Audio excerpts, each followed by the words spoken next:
제가 최근에 한 3주 정도 좀 마음 아리를 했어요. 제가 오랫동안 동역했던 가정이 상상할 수 없는 시간을 보내고 있어요. 너무 뜻하지 않은 고난을 당해서 내가 어떻게 위로를 해야 될지 3주 동안 이렇게 제가 소가리를 하면서 기도를 하고 있습니다. 저에게는 이 고민하는 시간이 광야였고 인생의 어두운 밤이었습니다. 이번 주 교단 영성 컨퍼런스에서 어떤 사모님이 갑자기 저에게 찾아오셔가지고 이렇게 말씀을 하시는 거예요. 목사님, 이번 일은 하나님께서 가장 좋은 것을 그 가정에게 주시는 선물일 수도 있어요. 단 한 번도 제가 그렇게 생각해 본 적이 없는데 그 사모님의 이야기를 듣고 보니까 정말 그 가정에게 가장 좋은 선물을 하나님께서 미리 주신 것이라는 생각이 제 안에 들더라고요. 짧은 시간이었지만 사람을 통해 말씀하시는 하나님의 음성을 저는 듣게 되었고 가장 선한 방법으로 문제를 해결하시는 그 하나님을 경험하게 되었습니다. 저는 오늘 본문을 통해서 그리스도인이 인생의 광야에서 또한 삶 속에서 하나님의 음성을 경청하며 살아야 되는 그 이유에 대해서 한번 살펴보고 하나님은 사람을 통해서 어떻게 나에게 말씀하시는지 한번 돌아보고요. 하나님은 결국 내 의를 어떻게 내려놓게 하시는지 그 과정을 여러분들과 한번 살펴보도록 하겠습니다. 먼저 저는 광야에서 하나님의 음성을 경청하고 싶습니다. 성경에서 광야는 단순한 사막이나 무슨 척박한 땅이 아닙니다. 하나님께서 한 사람을 만나시고 변화시키시고 새롭게 하시는 은혜의 장소이기 때문입니다. 여러분 모세를 기억하실 거예요. 모세는 왕자였죠. 지성이 넘쳤습니다. 그리고 애굽 사람이 본인의 동족을 힘들게 하는 모습을 보고 때려 죽일 정도로 감성이 있었습니다. 그러나 하나님을 경외하는, 하나님이 가라하면 가고 설하면 설 수 있는 영성이 없었기에 하나님께서는 40년 광야를 통해 모세를 준비시키셨습니다. 그래서 여러분 영성가들은요 광야를요 우리 인생으로 표현하기도 하고요, 광야를 지나면서 겪는 모든 시련, 어려움, 환난을 영혼의 어두운 밤이라고 표현합니다. 오늘 본문에 등장하는 다윗은 사무엘상 24장의 엔게디 광야, 오늘 본문 1절에서 바란 광야와 같은 인생의 광야를 겪으면서 이스라엘 왕이 되기 위한 영혼의 깊은 어두운 밤을 통해 정금같이 빚어지는 것을 저는 보게 됩니다. 여러분 성경에 등장하는 광야의 원어는 여러 번 말씀드렸는데요, 히브리 말로 다발이라고 하는 뜻입니다. 말하다라고 하는 거죠. 하나님이 말씀하시다라고 하는 뜻입니다. 제가 터키 단기 선교를 갔을 때 광야에 간 적이 있습니다. 광야에서는 아무것도 없어요. 그러니까 보이는 것도 없고 또 들리는 것도 없을 정도로 적막하고 느껴지는 것이 하나 없었습니다. 그런데 시간이 지나면 지날수록 세상의 소리를 뚫고 나에게 말씀하시는 하나님의 음성이 들리기 시작하고 하나님의 마음이 조금씩 느껴지기 시작했습니다. 이상한 경험이죠. 아무것도 보이지 않는데, 아무것도 없는데 이런 것들이 느껴지더라고요. 한국 대학생 선교회에서는요 매해 연말마다 금식 수련회를 합니다. 3박 4일 동안 물만 먹으면서 뛰고 찬양하고 말씀을 듣다 보면 평소에 느끼지 못했던 감각이 살아나는 것을 경험했습니다. 누가 복숭아 향이 나는 음료수를 뜯는 순간 제가 군견도 아닌데 제 코를 뚫고요, 어딘지도 몰라요. 사람이 안 보이는데 그 향기가 그냥 쭉 들어오더라고요. 냄새가 들어왔습니다. 아무것도 먹은 것이 없는데도 여러분 정신은 더 맑았고 말씀은 제 심령과 관절과 골수를 찔러 쪼갰습니다. 이처럼 광야는 다발, 하나님이 말씀하시는 음성을 인간의 모든 감각으로 더 크고 더 명확하게 듣는 특별한 장소입니다. 다윗은 사무엘에게 기름 부음을 받고 실제 왕위에 오르기까지 약 15년 동안 광야에서 보냈습니다. 지나간 광야가 좀 있는데 살펴보니까 유다 광야도 있고 십광야, 엔게디 광야, 오늘 본문 1절에 나오는 것처럼 바란 광야를 거치면서 사울을 피해 도망자의 삶을 다윗은 살았습니다. 많은 광야 생활 중에서 하나님께서 다윗에게 이스라엘 왕이 되기 위한 이 과정을 통해서 하나둘씩 깨닫게 하셨는데요, 그 중에 하나를 한번 살펴보면 다윗은 아둘람 광야에서 하나님의 치유와 위로를 배우게 됩니다.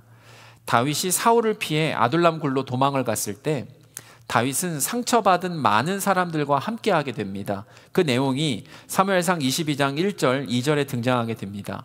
다윗이 그곳은 가드를 말하는데, 가드를 떠나 아둘람 굴로 도망하매 그곳에 환난당한 모든 자와 빚진 모든 자와 마음이 원통한 자가 다 그에게 모였고 그는 그들의 우두머리가 되었는데 그와 함께한 자가 400명가량 되었더라. 아둘람의 뜻은요, 막혀 있는 곳이라고 하는 뜻입니다. 사회적으로 보면 정말 환난을 당해서 빚쟁이들에게 쫓겨서 마음으로 억울한 사람들은 그 누구도 위로할 수 없는 각자의 문제로 인해서 정말 꽉 막혀 있는 그러한 사람들입니다. 막내 다윗이 이처럼 각자의 문제에 꽉 막혀 있는 사람들 400명과 함께 거한다는 것 자체가 광야 생활입니다. 여러분, 다윗이 무슨 말을 해도 위로가 되겠습니까? 다윗이 이 400명이나 되는 사람들 한 사람 한 사람 찾아다닐 정도의 지금 상황입니까? 같이 광야 생활을 하니까 지치고 얽히고 설키고 마음도 섭고 여러모로 피폐한 상황 아니겠습니까? 무슨 행동을 할 힘도 없고 행동을 한다 해도 여러분 위로가 되겠습니까? 다윗이 해결할 수 있는 것이 하나도 없는 절망적인 상황입니다. 무엇인가 또한 도와주고 싶을 때 도움을 줄 수 없는 상황이라면 또 그것보다 아픈 것이 있을까요? 철저하게 내가 아무것도 아닌 것을 함께 받아들이는 것도 부대끼고 힘든 상황일 겁니다.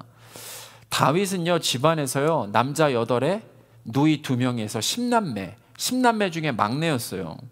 이 막내로 자라다가, 여기 막내 계십니까?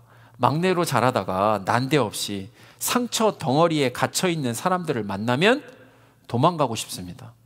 상처 덩어리 사람들에게 자꾸만 상처를 받으면 대인 기피증처럼 사람을 만나고 싶지 않습니다.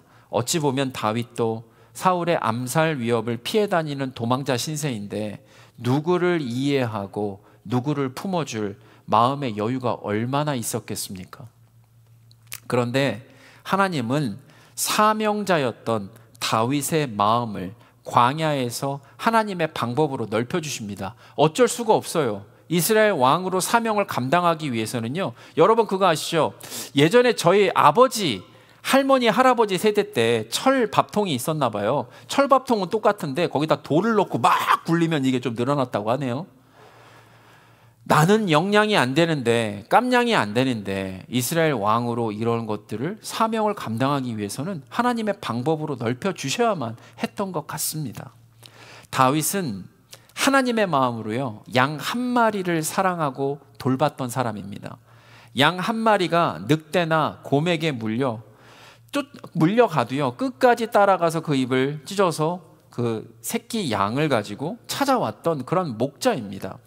상처받은 상한 마음 400명을 하나로 어떻게 여러분 모을 수 있을까요? 난생 처음일 거예요. 양떼만 쳐봤지 이렇게 많은 사람과 함께 연합하며 살았던 그 마음이 있을까요? 그런데 하나님은 다윗에게 뭐라고 말씀하셨죠? 마음의 중심, 내 마음의 합한 자라고 말씀하셨어요. 왜요?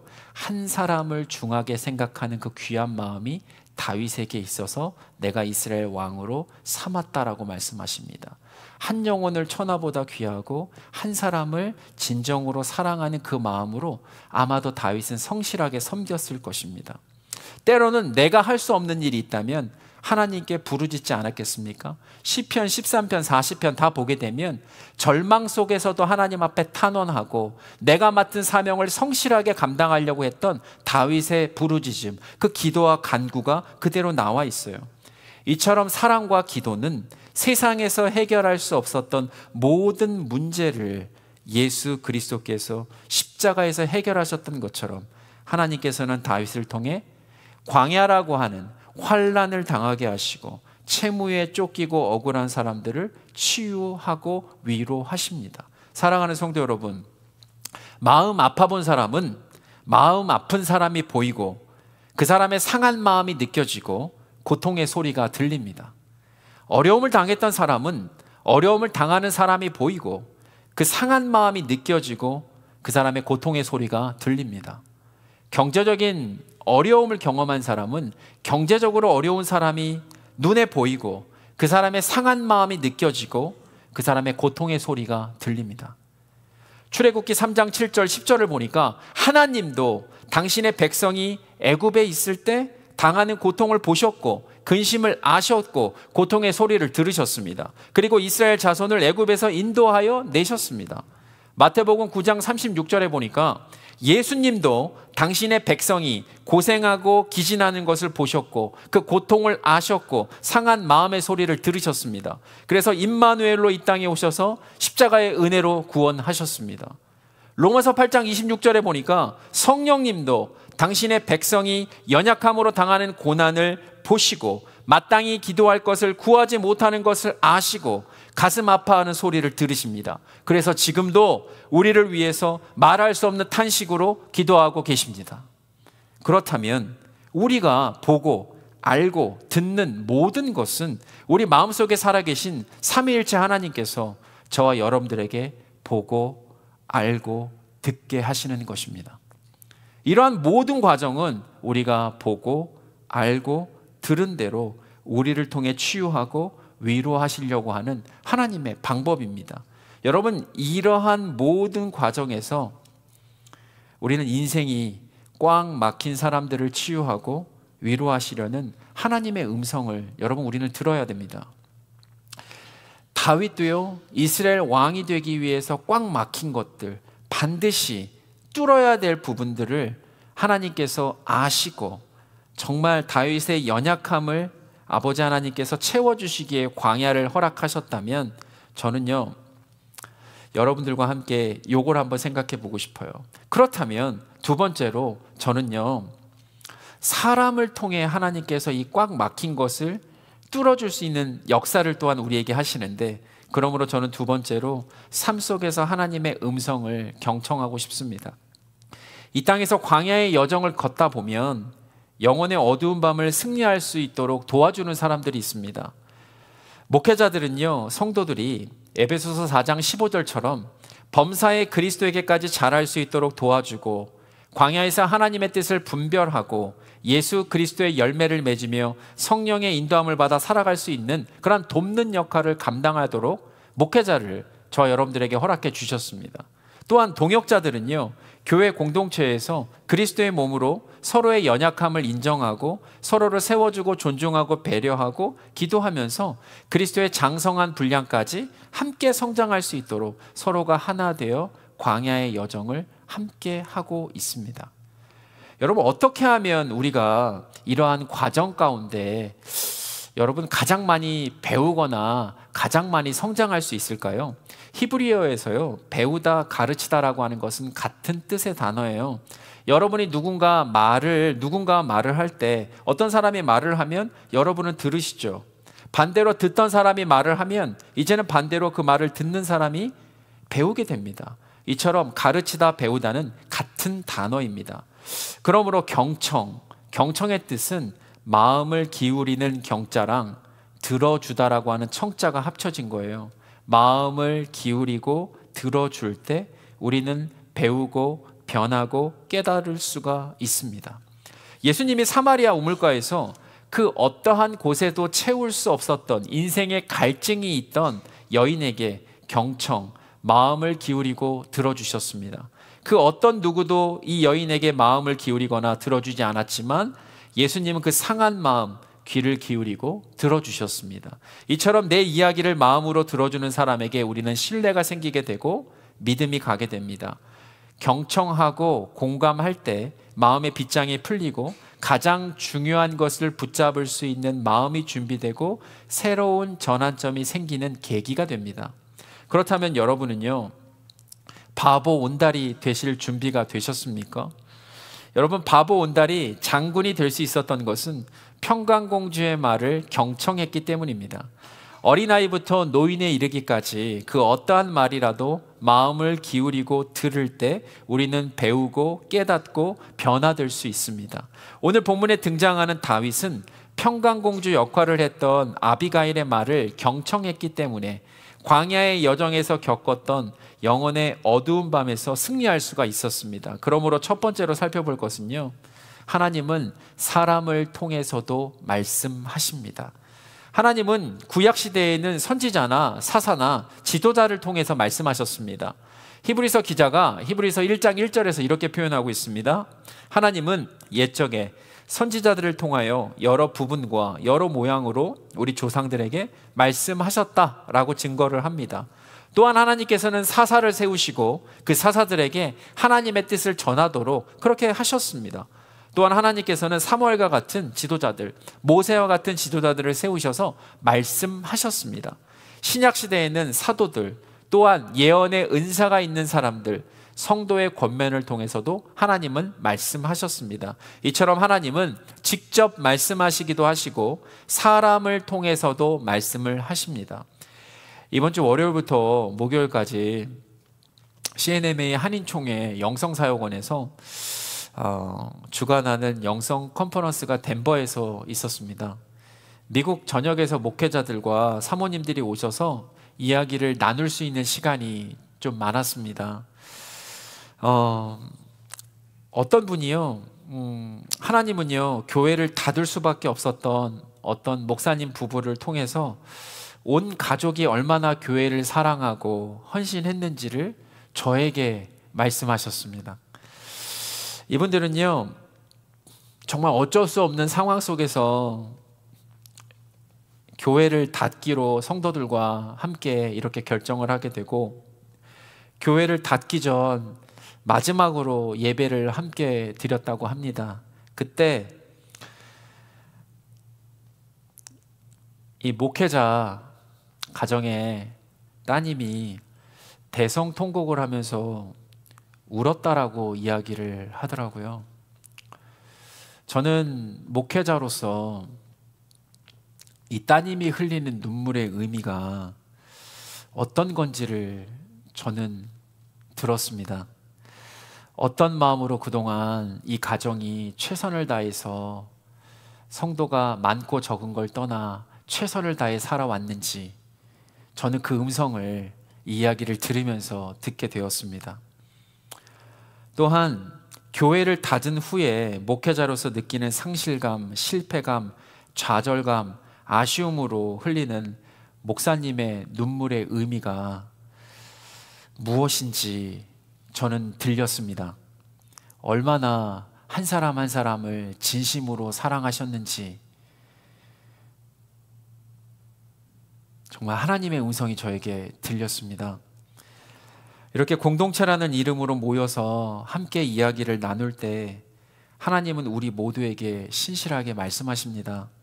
다윗이 인생의 가장 어두운 밤을 보내며 십광야에 숨어 있을 때 요나단을 보내주셨던 것처럼, 바울이 예수 그리스도를 만나고 회심했지만 아무도 그를 받아주지 않을 때 바나바를 보내주셨던 것처럼, 베드로가 예수 그리스도를 3번이나 부인하고 죄책을 이겨내지 못할 때 부활하신 예수님이 직접 찾아오셨던 것처럼, 우리라는 이름으로 나에게 가장 필요한 위로, 권면, 회복, 도전의 음성을 공동체를 통해 우리는 들었고 듣고 있고 앞으로 들을 것입니다. 오늘 본문 1절, 사무엘이 죽음에 온 이스라엘 무리가 모여 그를 두고 슬피 울며 그의 집에서 그를 장사한지라 라고 이렇게 말씀합니다. 여러분, 하나님 말씀을 대언했던 선지자 사무엘이 죽었습니다. 이게 왜 중요할까요? 왜 지금 이 대목에서 이게 나오는 상황일까요? 그동안 다윗은요 사무엘 선지자를 통해서 하나님 말씀을 들었습니다. 그러나 이제 사무엘이 죽었으니 더 이상 그에게 하나님 말씀을 들을 수 있는 선지자가 없었습니다. 그래서 하나님은 사무엘 선지자와 앞으로 나오게 될 나단 선지자 사이의 공백을 아비가일의 지혜로 채우십니다. 사람을 통해 말씀하십니다. 사울왕이 다윗을 도왔다는 이유만으로 노베에 있는 모든 제사장들, 가족들, 심지어는 가축들까지 죽이는 큰 범죄를 저질렀던 그 길을 다윗이 똑같이 걸을 수 있었지만, 하나님은 아비가일의 간절한 권면을 통해서 다윗이 나발의 모든 식솔들을 죽이고 이스라엘 왕으로서 남을 수 있었던 평생 오명을 멈추게 하십니다. 사랑하는 성도 여러분, 어떤 상황 속에서도요, 들을 수 있는 사람은 복된 사람입니다. 그 어떠한 상황 속에서도 하나님의 음성을 들을 수 있는 사람은 복된 사람입니다. 공자는 말을 배우는 데는 2년이 걸리고 침묵을 배우는 데는 60년이 걸린다고 했습니다. 그만큼 듣는 것이 어렵다는 뜻이죠. 그러나 우리가 귀를 기울여 경청하며 들을 때 믿음은 들음에서 나고, 우리가 귀를 기울여 경험하며 경청하며 들을 때 우리를 인도하시는 그리스도의 말씀으로 우리는 분별할 수가 있습니다. 바라기는 사람을 통해서 말씀하시는 그 하나님을 들을 수 있는 경청의 귀가 여기 계신 모든 분들에게 있기를 예수 그리스도 이름으로 축복합니다. 제가 다윗이 평강공주 아비가일의 말을 경청했기 때문에 광야의 여정에서 겪었던 영혼의 어두운 밤에서 승리할 수 있었다. 그 첫 번째, 그게 뭔가, 하나님은 사람을 통해서도 말씀하신다라고 말씀드렸고, 또 하나, 광야의 여정 가운데 영혼의 어두운 밤에서 승리할 수 있었던 두 번째 이유는 뭐냐면, 하나님은 자기 의의를 내려놓게 하십니다. 사람은 누구나 분노할 때 그럴 만한 이유가 다 있다고 생각하며 분노합니다. 사람마다 기준점은 다르지만 본인이 분노할 만하니까 분노한다라고 말합니다. 그런데 분노할 때 그 기준과 원칙은 참 애매하고 모호할 때가 많습니다. 나와 관계가 있거나 친하거나 아는 사람에게는 한없이 관대하고, 평소에 관계가 안 좋거나 서먹서먹한 사람에게는 더 분노하기 때문입니다. 오늘 본문 2절에서 3절을 보게 되면 나발이라고 하는 인물이 등장합니다. 나발의 뜻은 여러분 어떤 뜻일까요? 나발의 뜻은요, 바보, 어리석은 자라고 하는 뜻입니다. 성경에서 나발을 소개할 때 먼저 그의 넘치는 부를 강조하는 것을 보게 되면, 나발의 삶은 재물이 항상 먼저였던 사람이었고, 그가 재물을 지키기 위한 바보, 어리석은 삶을 살았던 인물이라는 것을 성경은 말씀하고 있습니다.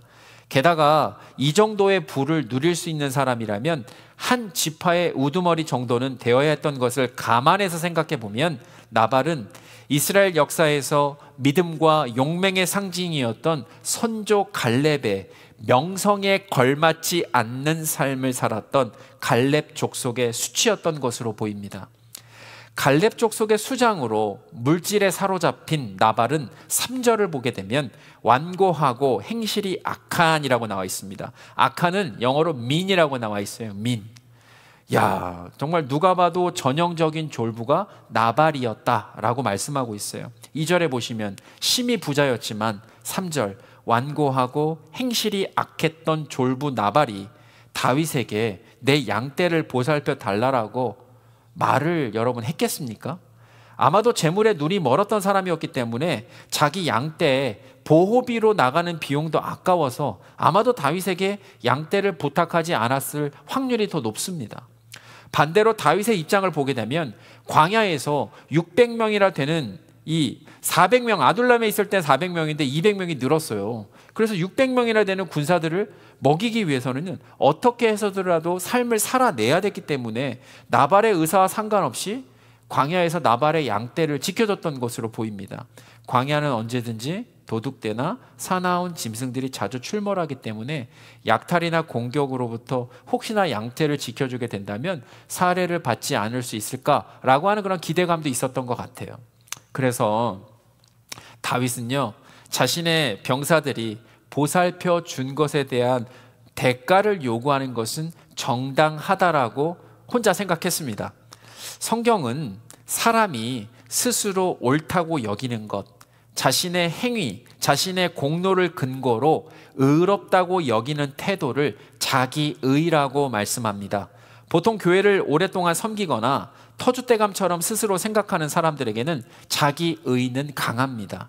교회에서 열심을 다하고 최선을 다해서 섬기는 것은 분명 좋은 일인데, 내가 얼마나 그동안 교회를 열심히 섬겼는데 나보다 열심히 섬긴 사람이 있어? 말이 나와서 말인데 나보다 더 뛰어나고 성실한 근면한 사람이 누가 있어? 자기 의에 갇혀 있는 사람은 행위 중심적이에요. 무엇을 열심히 했고 비교 의식적이에요. 다른 사람들보다 더 했고 은혜를 거부합니다. 나는 충분히 의롭기 때문에 하나님마저 필요가 없는 사람처럼 되는 경우가 왕왕 있습니다. 대표적인 예 두 가지를 드릴게요. 바리새인은요, 행위 중심적, 내가 얼마나 기도를 많이 하고 금식을 많이 했는데, 비교 의식적, 나보다 더 말씀을 지키는 사람은 없어. 은혜를 거부합니다. 나는 저 세리와 같이 아는 것에 감사합니다. 이스라엘 민족들은 어쨌죠? 행위 중심적이에요. 얼마나 우리가 세상 사람들과 구별된 민족이야. 아브라함의 피가 우리에게 흐르고 있어. 비교 의식적이죠. 우리가 얼마나 하나님 말씀을 지키며 이 세상과 구별되며 살았는데 은혜를 거부합니다. 우리는 적어도 저런 이방인들과 같지 않은 것에 감사합니다. 결국 자기 의는 겉으로 경건해 보이지만 본질은 교만과 불신앙입니다. 다윗은 자기 행위와 자기 공로를 근거로 의롭다고 여기는 자기 의, 교만한 태도로 나발에게 양떼를 돌봐준 대가를 요구합니다. 여러분 1년에 2번 양털을 깎았어요. 봄하고 가을. 그 양털을 깎는 순간까지 딱 있다가 그 순간에 소년 10명을 보내가지고 나발에게 보호 비용을 청구합니다.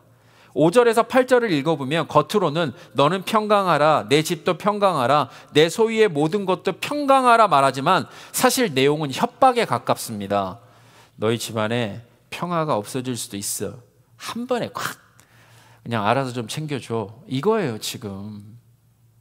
실제로 다윗은 상당히 큰 액수를 요구했습니다. 나발에게 수금하기 위해서 10명이나 되는 소년을 보내고 다윗과 600명에 달하는 그의 무리는 그들의 의를 앞세워서 목축업자를 협박하는 불량배, 양아치처럼 금품을 요구하고 있습니다. 사랑하는 성도 여러분, 여러분들은 어떤 기준으로 분노하고 계시나요? 여러분들은 언제 분노를 하세요? 혹시나 내가 분노할 때 그 기준과 그 시기는 내 의와 연결된 것은 혹시 아닙니까? 내가 생각하는 정당한 분노가 결국에는 내가 스스로 정한 기준과 원칙에 옳다고 여기는 그러한 분노가 아닙니까? 내가 생각하는 정당한 분노가 결국에는 내 행위, 내 공로를 근거로 의롭다고 여기는 태도가 여러분 혹시 아닙니까? 사실 모든 문제의 핵심은 다윗의 자기의, 자기 공로 주장이었는데 이것이 존중받지 못하고 이해받지 못할 때 폭발하는 자기 의를 보게 됩니다. 엄한 데 힘을 쓰게 되거든요. 내 정당함과 내 행위와 내 공로가 이해되지 못하고 나발이 내 가장 아픈 곳을 찝어가지고 모욕할 때 다윗은 폭발합니다.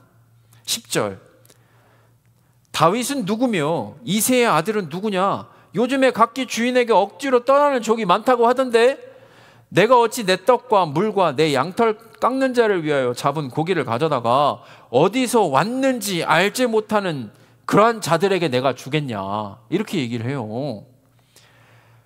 기름 부음을 받고 이스라엘의 왕이 되기는커녕 15년 동안 광야를 전전하면서 가장 내 안에 서럽고 가장 눈물 나는, 가장 환장하는 그 부분, 사울에게 쫓기고 도망자 신세였던 나에게 요즘에 각기 주인에게 억지로 떠나는 종이 많더라 라는 말을 듣자마자 이성을 잃었습니다.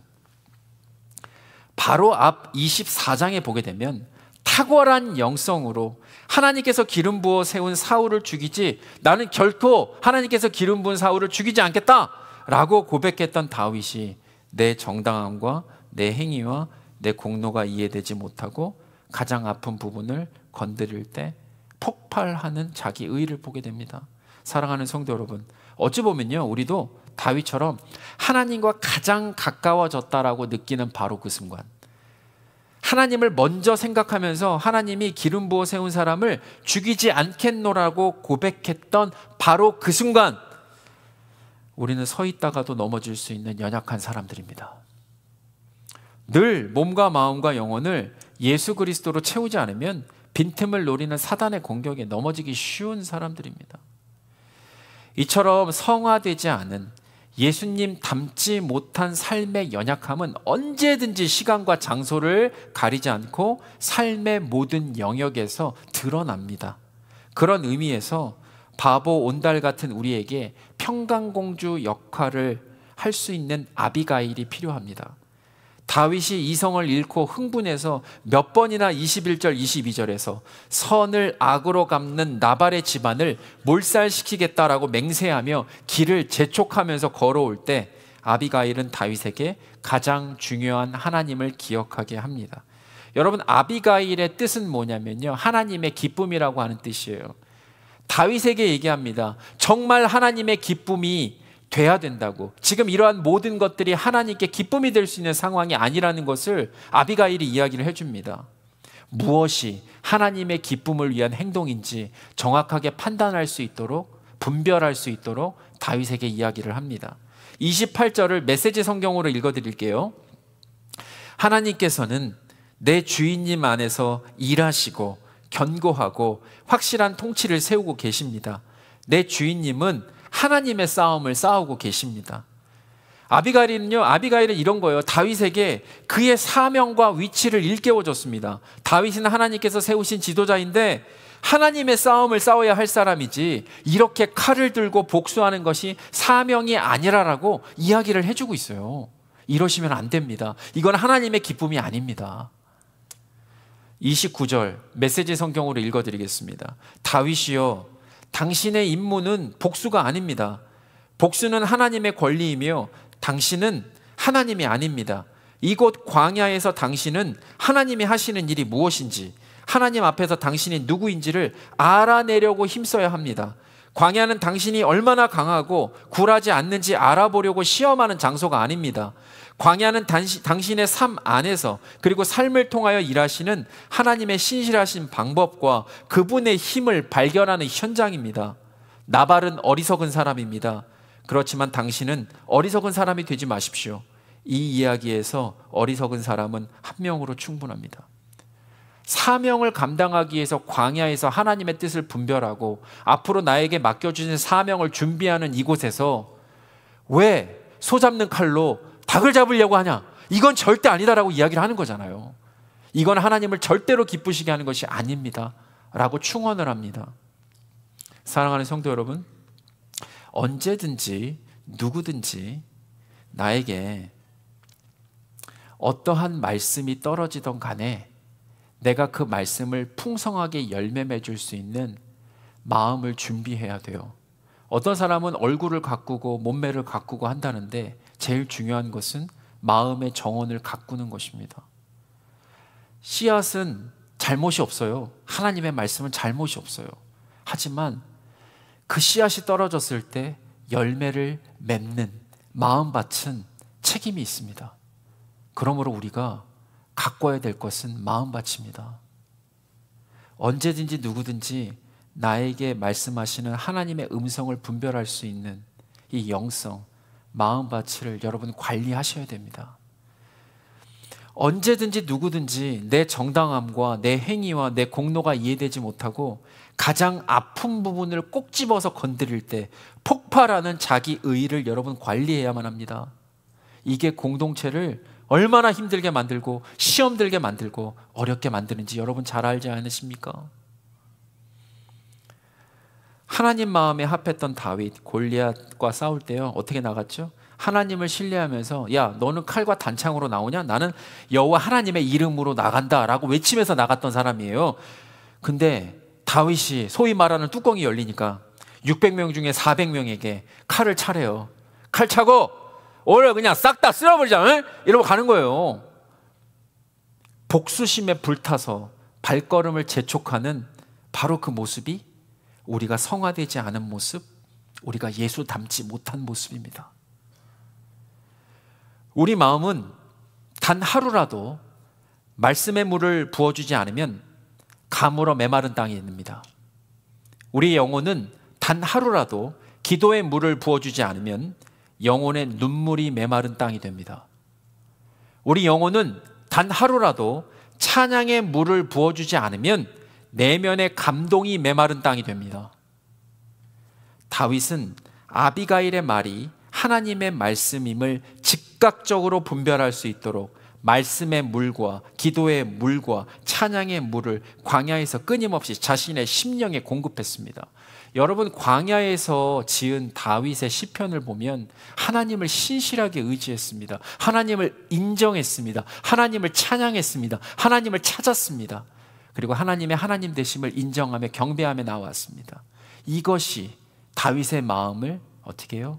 경작하고 기경하고 하나님의 어떠한 말씀이 떨어져도 열매 맺고 분별할 수 있는 기준점이었습니다. 그래서 다윗은 아비가일의 말이 하나님의 말씀임을 즉각적으로 분별했습니다. 32절, 오늘 너를 보내어 나를 영접하게 하신 이스라엘의 하나님 여호와를 찬송할지로다. 오늘 내가 피를 흘릴 것과 친히 복수하는 것을 내가 막았느니라. 여러분, 아비가일을 통해서 하나님의 말씀임을 즉각적으로 분별했던 다윗은 이스라엘이 나중에 왕이 되어서도 평생 꼬리표처럼 쫓아다닐 평생 살인자, 다혈질, 강도라는 돌이킬 수 없는 그 꼬리표가 붙는 것을 어떻게 해요? 그 죄를 범하지 않았습니다.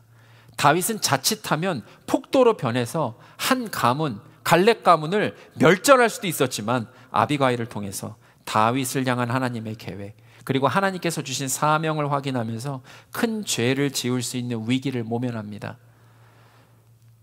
그리고 또한 다윗은 또 하나 얻은 게 있어요. 내 정당함, 내 행위, 내 공로가 이해되지 못하고 가장 아픈 곳을 건드릴 때 폭발하는 뚜껑이 열리는 자기 의를 발견하고 그때 다룰 수 있게 되었습니다. 저는요, 훗날 다윗이요, 똑같이 가장 아픈 곳을 찌르고 쪼개고 막 와가지고 공격하는 사람들을 대할 때 반응하는 모습이 있거든요. 근데요, 그 모습이 바로 저와 여러분들의 모습이 되었으면 좋겠어요. 어떤 상황이었냐면, 훗날 다윗이 아들 압살롬의 반란으로 도망을 갈 때 바우림이라고 하는 곳에 사울의 친척 중에 하나 시므이가 다윗 왕과 신하들을 저주하고 막 돌을 던지면서 쫓아와가지고 난리 부르스를 칩니다. 그 내용이 사무엘하 16장 7절입니다. 피를 흘린 자여, 사악한 자여, 가거라 가거라. 사울의 족속의 모든 피를 여호와께서 너에게로 돌리셨도다. 그를 이어서 네가 왕이 되었으나 여호와께서 나라를 내 아들 압살롬의 손에 넘기셨도다. 보라, 너는 피를 흘린 자이므로 화를 자초하였느니라 하는지라. 여러분, 다윗이 사울을 죽였나요? 없는 말 하고 있잖아요. 지금 가장 사랑하는 아들한테 쫓겨서 목숨을 부지하기 위해서 도망가는 사람한테 후벼 파는 막말을 하고 있어요. 이때 뚜껑 열려야 정상 아닙니까? 옆에서 보다 못한 사람들이 그래요. 수르의 아들 아비새가 시므이를 죽이려고 할세. 사무엘하 16장 10절입니다. 왕이 이르되 수르의 아들들아, 내가 너희와 무슨 상관이 있느냐? 그가 저주하는 것은 여호와께서 그에게 다윗을 저주하라 하심이니 내가 어찌 그리하였느냐 할 자가 누구겠느냐 하고 여호와께서 그에게 명령하신 것이니 그가 저주하게 버려두라. 다윗은요, 자신과 아무런 상관이 없는 내용을 가지고 와서 없는 것들을 부풀리고 저주를 퍼붓는 사람들에게조차도 다윗은 그 사람을 통해서 말씀하시는 하나님의 음성을 들으려고 합니다. 그리고 하나님의 음성을 들으려고 경청을 합니다. 내 정당함과 내 행위, 내 공로가 이해되지 못하고 짓밟히고 가장 아픈 부분까지 건들면서 저주를 퍼붓는 시므이에게 다윗은 예전처럼 뚜껑이 열리지 않습니다. 감정적으로 칼을 차 반응하지 않습니다. 뭐라고 이야기를 하냐면요, 12절, 혹시라도 여호와께서 나의 원통함을 감찰하시리니 오늘 그 저주 때문에 여호와께서 선으로 내게 갚아주시리라 말씀합니다. 사랑하는 성도 여러분, 하나님이 보고 듣고 알고 계시잖아요. 그죠? 우리가 광야의 인생길에서 이런 일들이 한두 가지겠어요? 그러나 하나님 앞에 올려드리는, 하나님의 하나님됨을 인정하는 가장 귀한 그 마음이 다윗에게 있었어요. 사랑하는 성도 여러분, 광야에서요, 삶 속에서요, 하나님의 음성을 경청하는 삶은 어느 상황 속에서도 하나님을 기대하게 되고 하나님의 음성을 듣는 삶을 살아갑니다. 내 마음속에 살아계신 성부 하나님, 성자 예수님, 성령 하나님의 인도함을 따라 살아가는 사람들은요, 삼위일체 하나님의 관점으로 믿음, 소망, 사랑으로 이 땅을 살아가게 돼요. 심지어는 그리 아니하실지라도 감사합니다. 바라기는요, 로마서 8장 28절, 우리가 알거니와 하나님을 사랑하는 자, 곧 그의 뜻대로 부르심을 입은 자들에게는 모든 것이 합력하여 선을 이루시는 그 하나님을 광야에서, 삶 속에서 발견하고 의식하시며 살아가시는 모든 성도님들 되시기를 예수 그리스도 이름으로 축복합니다.